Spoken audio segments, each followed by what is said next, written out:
हम देखेंगे पूर्णांक और परिमेय संख्याओं के बारे में। किसके बारे में? पूर्णांक और परिमेय संख्या।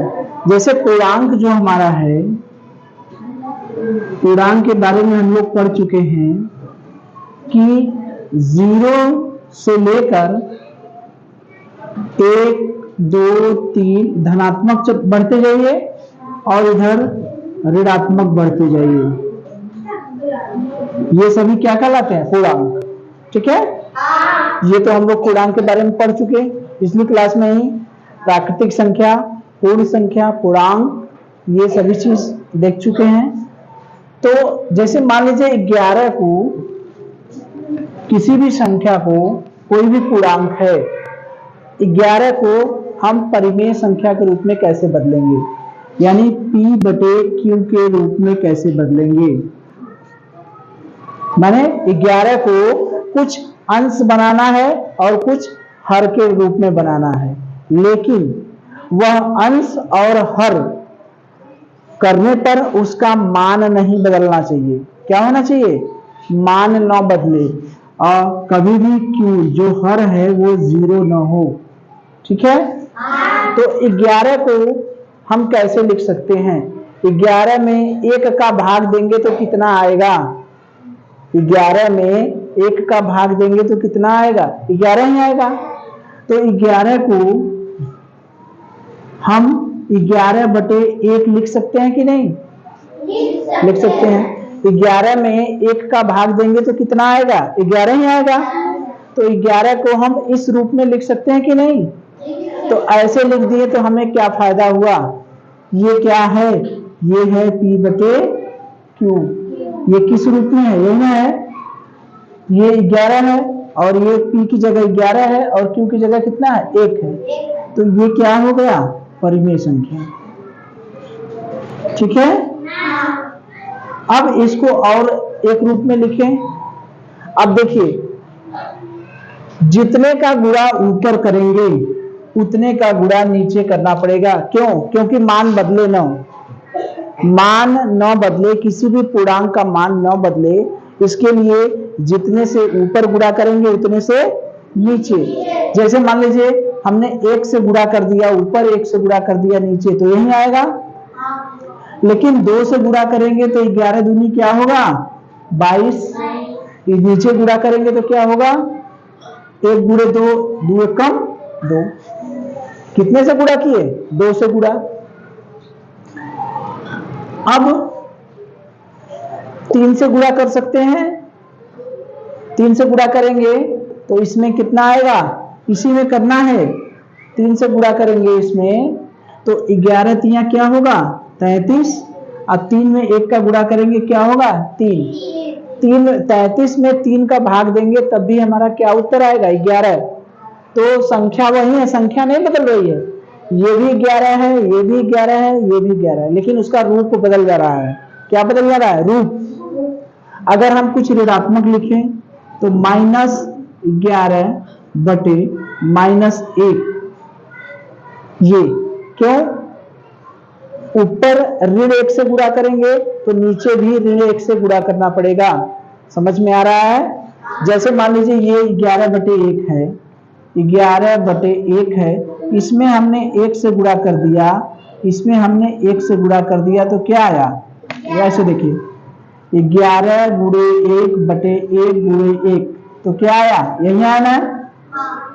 लेकिन अगर हमने 2 से गुणा कर दिया तो नीचे भी 2 से गुणा करना पड़ेगा, नीचे भी 2 से गुणा करना पड़ेगा। तो 11 गुणे 2 करेंगे तो क्या होगा? 22। और 11 गुणे 1 गुणे 2 करेंगे तो क्या होगा? 2। इसमें 11 में कितने का गुणा करेंगे? 3 का। और 1 में कितने का गुणा करेंगे? 3। 3 का गुणा किया, इसमें हमने किसका गुणा किया? 1 का, इसमें 2 का, इसमें 3 का। ये क्यों लिखे? क्योंकि हमने 11 में ऋण 1 का गुणा किया, 1 में ऋण 1 का गुणा किया। अभी हमने देखा है कि ऋण में ऋण का गुणा करेंगे तो क्या होगा? धन। ऋण में ऋण का गुणा करेंगे तो क्या होगा? धन। धन में धन का गुणा करेंगे तो क्या होगा? धन। एक चालू रहेगा, दोनों एक जैसे रहेंगे तो क्या बनेंगे? धन बनेंगे। दोनों एक जैसे रहेंगे तो क्या बनेंगे? धन। भाग देना, ये तो हमने गुणा किया, ये हमने क्या किया? गुणा। अगर भाग भी देंगे तो ऋण में ऋण का भाग देंगे तो क्या होगा? धन। धन में धन का भाग देंगे तो क्या होगा? धन। तो इससे एक चीज समझ में आया कि ऋण में ऋण का चाहे गुणा करें चाहे भाग दें, दोनों कंडीशन में क्या आएगा? धन आएगा कि ऋण आएगा? धन। क्या आएगा? धन। ऋण में ऋण का गुणा करें चाहे ऋण में ऋण का भाग दें, दोनों ही कंडीशन में क्या आएगा? धन। इसका मतलब दोनों एक जैसे हैं, एक जैसे हैं तो क्या होंगे? धनी की गरीब। अगर जो एक जैसा है तो वो क्या बनेगा? धनी बनेगा कि गरीब बनेगा? धनी बनेगा। तो एक जैसे हैं, अगर एक जैसे हैं तो क्या बनेंगे? धन। ठीक है, तो एक जैसे रहेंगे तो क्या बनेंगे? धन। याद रखिएगा कि जैसे जो एक जैसा रहेगा वो क्या बनेगा? धनी। क्या बनेगा? धनी। ठीक है, और जो कभी एक जैसा नहीं रहेगा वो क्या बने जाएगा? गरीब। गरीब माने क्या होगा? ऋण। गरीब माने क्या होता है? ऋण। तो अगर एक धन है, एक ऋण है, एक धन है, गुणा करेंगे तो क्या होगा? धन की ऋण क्या होगा? ऋण। क्या होगा? ऋण। या तो ये धन हो गया, ये ऋण हो गया, तब भी क्या होगा? ऋण। धन में ऋण का भाग देंगे तब पर भी क्या होगा? ऋण। या ऋण में धन का भाग देंगे तब भी क्या होगा? ऋण। यानी एक जैसे नहीं है तो क्या होंगे? ऋण। तो एक जैसे हैं तो क्या होंगे? धन। एक जैसे नहीं है तो क्या होंगे? ऋण। ये हमेशा जरूरत पड़ेगा, बार बार जरूरत पड़ेगा कि एक जैसे हैं तो क्या होंगे? धन। एक जैसे हैं तो क्या होंगे? धन। जैसे ऋण में ऋण का गुणा करेंगे तो क्या होगा? धन। धन में धन का गुणा करेंगे तो क्या होगा? धन। एक जैसे, जो एक जैसे रहेंगे वो क्या होंगे? धन। और एक जैसे नहीं रहेंगे तो वो क्या बनेंगे? ऋण। तो यहां पर देखिए 11 में ऋण 1 का गुणा करें, ये किसी संख्या के पहले कुछ भी नहीं लिखा है, इसका मतलब वो क्या है? धन। 11 के पहले कुछ नहीं लिखा है, इसका मतलब क्या है? धन। तो धन में ऋण का गुणा किए तो क्या हो गया? ऋण। और यहां पर क्या है? ये धन है, ये ऋण है, तो ऋण का धन में गुणा किए तो क्या हुआ? ऋण। तो ये भी 11 है कि नहीं? ये भी 11 है। अब 2 से गुणा करें तो 11 में 2 का गुणा करें -22 बटे -2। 3 से गुणा करेंगे -33 बटे -3। ठीक है, तो हमने 11 को कितने रूप में लिख दिया? कई रूप में लिख दिए। लिख दिया कि नहीं? 11 को धन और ऋण करके कई रूप में लिख दिए कि नहीं? तो यही है कि किसी भी पूर्णांक को हम परिमेय संख्या के रूप में कैसे बदलेंगे, कैसे बदलेंगे। हमें ध्यान क्या देना है कि धन और ऋण का गुणा भाग आना चाहिए। धन में धन का गुणा करेंगे तो क्या होगा? धन में ऋण का गुणा करेंगे तो क्या होगा? धन में ऋण का भाग देंगे तो क्या होगा? इन सबके लिए केवल एक ही ध्यान देना है कि अगर एक जैसा है तो क्या होगा? धन। अगर एक जैसा नहीं है तो क्या होगा? ऋण। ठीक है, तो एक चीज हम दें, दूसरा कुछ बदलने के लिए बदलेंगे।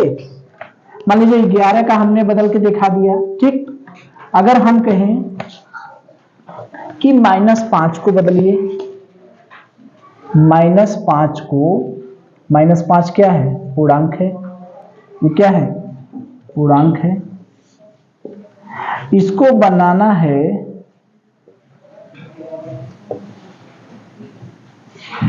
इसको बदलना है, मान में परिवर्तन ना हो। समझ रहे हैं?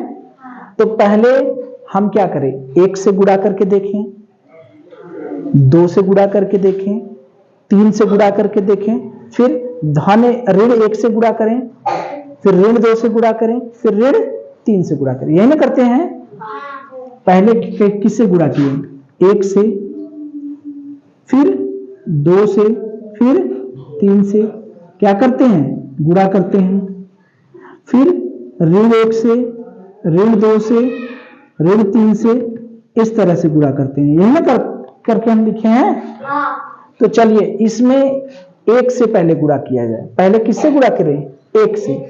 तो 1 से गुणा करेंगे तो -5 बटे 1 होगा। नहीं होगा क्या? अरे भाई, ऋण 5 में 1 से गुणा करेंगे और 1 में 1 से गुणा करेंगे तो ऋण 1 के नीचे कुछ नहीं है, 1 से पहले कुछ नहीं लिखा है, इसका मतलब क्या है? धन। 2 लिखे हैं, इसका मतलब क्या हुआ? धन 2। अगर ऋण 2 लिखे हैं तो इसका मतलब ऋण 2 हुआ। ऋण 5 लिखे तो इसका मतलब ऋण 5 हुआ। केवल 5 लिखे तो इसका मतलब क्या है? धन 5। अगर किसी संख्या के पहले धन या ऋण का चिन्ह नहीं लिखा है तो इसका मतलब वह धनात्मक होगा कि ऋणात्मक? क्या होगा? धनात्मक होगा। ठीक है। तो 5 में 1 से गुणा करना है, यानी ऋण में किसका गुणा करना है? धन का। तो क्या आएगा? ऋण ही आएगा। 1 में 1 का गुणा करेंगे 1 ही आएगा। ऐसे लिख सकते हैं। 2 से भी गुणा कर सकते हैं, नहीं कर सकते क्या? 2 से गुणा करेंगे 5 दूनी 10 बटे 2। 2 में 1 का गुणा करेंगे क्या होगा? 2 1 2, नहीं ना होगा? अरे ऋण 5 गुणे 2 बटे 1 गुणे 2। ठीक है। 3 से करेंगे तो कितना आएगा बताइए? 5 तिहाई 15 बटे 3। ठीक है। ठीक है। अब देखिए, धन से तो हमने गुणा कर दिया, अब कुछ ऋण से भी गुणा किया जाए। मान लीजिए हमने ऋण 1 से गुणा किया, -5 गुणे 3 बटे 1 गुणे 3। अब हम किससे गुणा करेंगे? ऋण 1 से। किससे? ऋण 1 से। -5 में किससे गुणा किए? ऋण 1 से। -5 में गुणा किए ऋण 1 से और 1 में गुणा किए ऋण 1 से। तो देखिए, इहो ऋण दोनों मिलके क्या बनेंगे? क्या बनेंगे? एक चले हैं तो क्या बनेंगे? धन 5। एक ठो धन, एक ठो ऋण, तो क्या बनेगा? ऋण। बात समझ में आई? अब आगे हम कितने से गुणा करेंगे? ऋण 2 से। कितने से गुणा करेंगे? ऋण 2 से। तो -5 गुणे ऋण 2 बटे 1 गुणे ऋण 2। फिर बताइए यहां पर क्या लिखें? ऋण 5 ऋण 2, क्या करेंगे? ऋण ऋण मिलकर क्या बनेगा? धन। अब 5 में 2 का गुणा करेंगे, 5 दूनी 10 बटे, ये धन में ऋण का गुणा करेंगे क्या होगा? ऋण। ऋण -2। ठीक है। इसी तरह से लिख देंगे धन 15 बटे ऋण 3। ठीक है। लिख लेंगे। 0 का लिखें तब। 0 में तो कोई दिक्कत नहीं है। 0 जो है, 0 में किसी भी, चाहे 1 से भाग दें, चाहे 2 से भाग दें, चाहे 3 से भाग दें, चाहे ऋण 1 से भाग दें, चाहे ऋण 2 से भाग दें, चाहे ऋण 3 से भाग दें, कोई परिवर्तन होगा? सबका मान 0 होगा। 0 एक ऐसी संख्या है जिसमें किसी भी संख्या से भाग देंगे, हर हाल में क्या आएगा? 0। 0 के बारे में कहावत है ना कि सैनिक ने आक्रमण कर दिया। किसके ऊपर? 0 के ऊपर। वो क्या किया? सबको ब्रैकेट में बंद करके गुणा कर दिया। सब सैनिक क्या हो गए? 0 हो गए। जैसे मान लीजिए 0 है, 0 के ऊपर आक्रमण कर दिए, ये सब कुछ सैनिक हैं। क्या है? तो सैनिकों को 0 ने क्या किया? ब्रैकेट में बंद करके उसको गुणा कर दिया। सभी लोग क्या हो गए? 0। तो 0 की खासियत समझ में आई? 0 में चाहे जितना सैनिक रहें भाग देंगे तो उसका उत्तर क्या आएगा? 0। बात समझ में आ रही है? 0 में किसी भी संख्या से गुणा करेंगे चाहे किसी भी संख्या से भाग देंगे, हर हाल में उसका उत्तर क्या होगा? 0। तो 0 में 1 से गुणा करेंगे तब वो 0 आएगा, ऊपर तो 0 आएगा। 1 से गुणा करेंगे, 2 से गुणा करेंगे, चाहे 3 से गुणा करेंगे, चाहे ऋण 1 से गुणा करेंगे, चाहे ऋण 2 से गुणा करेंगे, चाहे ऋण 3 से गुणा करेंगे। बात समझ में आ रही है? 0 में चाहे 1 से गुणा करिए तब वो 0 आएगा, नहीं आएगा क्या? 0 में 2 से गुणा करिए तब वो 0, 0 में 3 से गुणा करिए तब वो 0, 0 में ऋण 1 से गुणा करिए तब वो 0, 0 में ऋण 2 से गुणा करिए तब वो 0, 0 में ऋण 3 से गुणा करिए तब वो 0। बात समझ में आ रही है? तो 0 में चाहे 1 से गुणा करें, चाहे 2 से गुणा करें, चाहे 3 से गुणा करें, चाहे 4 से गुणा करें, हर केस में क्या होगा? 0। तो 0 को अगर कहा जाएगा कि परिमेय संख्या के रूप में लिखिए तो लिख लेंगे। एक बचा है 13, 13 को लिखा जाए? 13 को लिखा जाए? बोलिए। चलिए 13 को लिख लेंगे। चलिए अब देखिए -2/3, ठीक है, को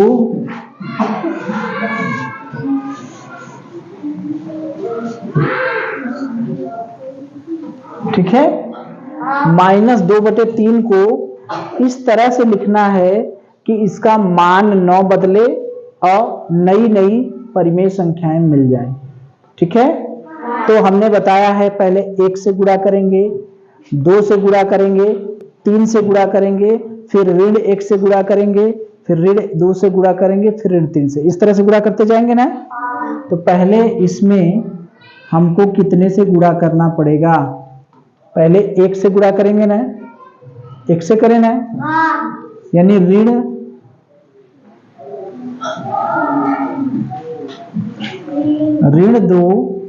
2/3 गुणे 1 गुणे 1। तो ऋण 2 में 1 का गुणा करेंगे तो क्या आएगा? ऋण 2। अब 3 में 1 का गुणा करेंगे, 3 इकाई क्या आएगा? 3 में 1 का गुणा करेंगे, 3 इकाई 3। 1 से गुणा कर दिए हमने, अब कितने से गुणा करेंगे? 2 से। तो -2 यहां करें, नीचे करें, -2 गुणे 2 बटे 3 गुणे 2। तो 2 में 2 का गुणा करेंगे क्या होगा? 4। और 3 में 2 का गुणा करेंगे क्या होगा? 6। अब ये बताइए ऊपर धन का निशान होगा या ऋण का निशान? यहां देखकर बताइए, एक धन है एक ऋण है, किसका निशान होगा? ऋण का। ठीक, 2 से गुणा कर दिए, अब कितने से गुणा करेंगे? 3 से। -2 गुणे 3 बटे 3 गुणे 3। यहां पर कितना लिखे ऊपर? 2 तिया 6। धन की ऋण क्या लिखेंगे? धन की ऋण ऋण। Very good. 3 में 3 का गुणा करेंगे कितना होगा? 9। हमने 1 से गुणा कर दिया, 2 से गुणा कर दिया, 3 से गुणा कर दिया, अब कितने से गुणा करें? ऋण 1 से, है ना करें? चलिए ऋण 2 ऋण 1 गुणा किए बटे 3 गुणे ऋण 1। चलिए ये दोनों का है? ऋण का है? ऋण। तो ऋण ऋण मिलके क्या हो जाएगा? धन 2 बटे ये क्या है? 3 से पहले कुछ नहीं लिखा है, इसका मतलब ये क्या है? धन। और ये क्या है? ऋण। धन में ऋण का गुणा करेंगे क्या होगा? ऋण। तो ये क्या होगा? ऋण 3। ठीक है, अब कितने से गुणा करें? ऋण 2 से। लिख दे डायरेक्ट, ऋण 2 गुणे ऋण 2 बटे 3 गुणे ऋण 2। 2 दूनी क्या हुआ? 4। क्या हुआ? 4। ऋण और ऋण मिलके क्या बनाएंगे? धन। और ये एक ऋण है और एक धन है, मिलके क्या बना है, 2 तिया 6। ठीक है। इसी तरह से 3 वाला भी लिख लेंगे। तो हमने क्या सीखा, हमने ये सीखा कि कोई भी पूर्णांक को या एक परिमेय संख्या को उसी रूप में 1 का गुणा करके, 2 का गुणा करके, 3 का गुणा करके कैसे उसको दूसरे रूप में लिख सकते हैं। ठीक है।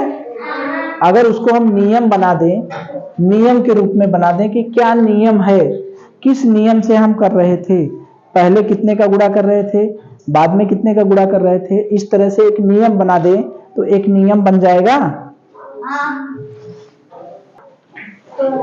तो देखिए हमने एक नियम सीखा। क्या नियम सीखा, अगर कोई पूर्णांक है, ठीक है, पूर्णांक है, p कोई पूर्णांक है, अगर इसको हमें बदलना है, इसको सबसे पहले हम क्या कर रहे थे, 1 से ऊपर और नीचे दोनों में गुणा कर रहे थे, तो 1 से गुणा करेंगे तो p बटे 1 होगा, यानी कि फिर हमने क्या किया, 2 से गुणा किया, 2 से गुणा करेंगे तो 2p हो जाएगा, नीचे क्या हो जाएगा, 2 हो जाएगा। फिर हमने क्या किया, 3 से गुणा किया, बटे 3 हो जाएगा, ये ना हुआ। फिर क्या कर रहे थे, ऋण 1 से गुणा कर रहे थे, ये ना कर रहे थे, ऋण 1 से ऊपर और ऋण 1 से नीचे। फिर क्या किए, ऋण 2 से गुणा किए, फिर क्या किए, ऋण 3 से गुणा किए। इस तरह से हम क्या करें, करते गए। ठीक है। तो कोई भी पूर्णांक को परिमेय संख्या के रूप में हम लोग बदल सकते हैं। कोई भी दिया रहेगा, पहले कितने से गुणा करेंगे बताइए, 1 से, फिर दूसरे नंबर पर कितने से गुणा, 2 से, फिर कितने से गुणा, 3 से, फिर किससे, ऋण 4 से भी कर सकते हैं। अब हम ऋण में चल रहे हैं, ठीक है, 4 से भी कर देंगे, लेकिन 3 ठो हम ऋण धन ले लिए तो 3 ठे ऋण लिए। ठीक है। ऋण 1 से, फिर कितने से गुणा, ऋण 2 से, फिर कितने से, ऋण 3 से। ठीक है। इतनी बात समझ में आ गई। चलिए।